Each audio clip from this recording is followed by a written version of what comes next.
My name is Euan Thomson. I'm here representing EACH and Every Businesses for Harm Reduction. It's a national coalition of businesses rooted here in Calgary. And we have about 60 businesses across the city in many of your wards. And I just wanted to start by addressing a misconception that has arisen repeatedly during these hearings. Referring to the crisis playing out in our streets and homes as an addiction crisis misrepresents the data, which don't actually show an increase in addictions above baseline levels. We are not in an addictions crisis, we are in a poisoning massacre. What I'll discuss today is a more hopeful approach than trying the same old tricks over and over again. These actually address two of the top bullet points that are shown in administration's budget, addressing transit safety and supporting small businesses. And hopefully we'll get to a point where a city implemented safe supply specifically targeted at people at high risk of overdose or those who rely on property crime to meet their needs will become a reality in this city.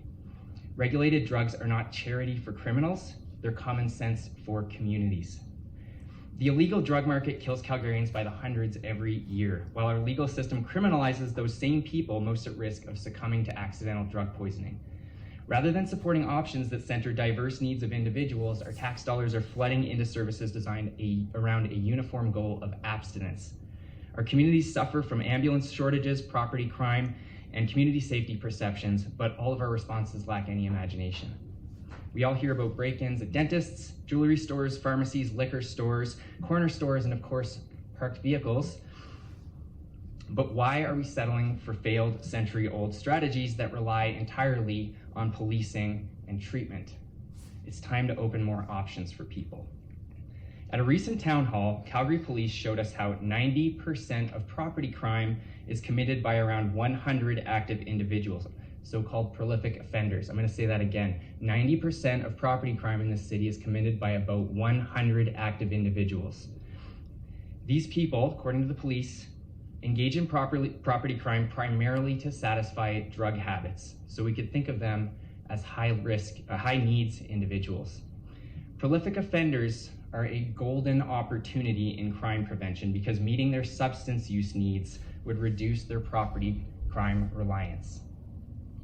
Providing regulated drugs might cost about $100 a day per person and would provide these individuals an extra access point to meet their health or housing needs. Contrast that with the cost of a single break-in. Repairs and insurance, painstaking hours of police work, the odd arrest leading to court time, and about $150 a day to incarcerate. The typical outcome is that most of these folks return to property crime, the most readily available option for them to meet their needs. The numbers are not even comparable.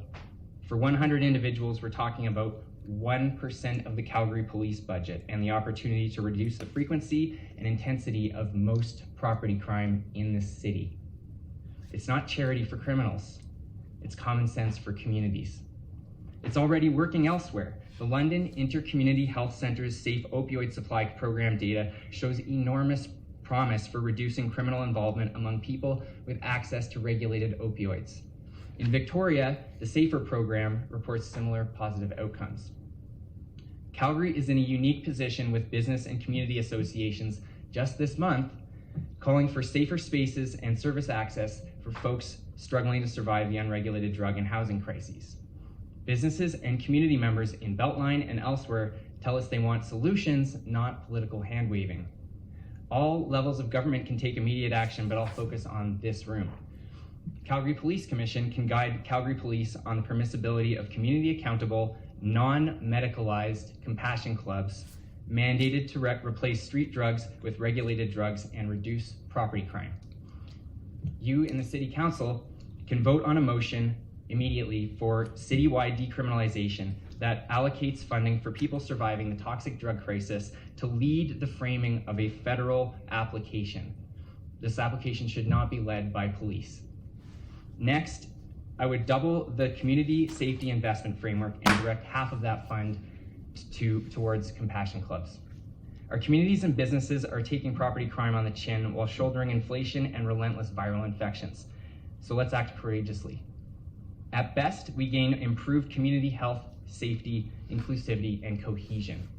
At worst, we lose fewer neighbors to preventable drug poisoning. Thanks so much. Thank you very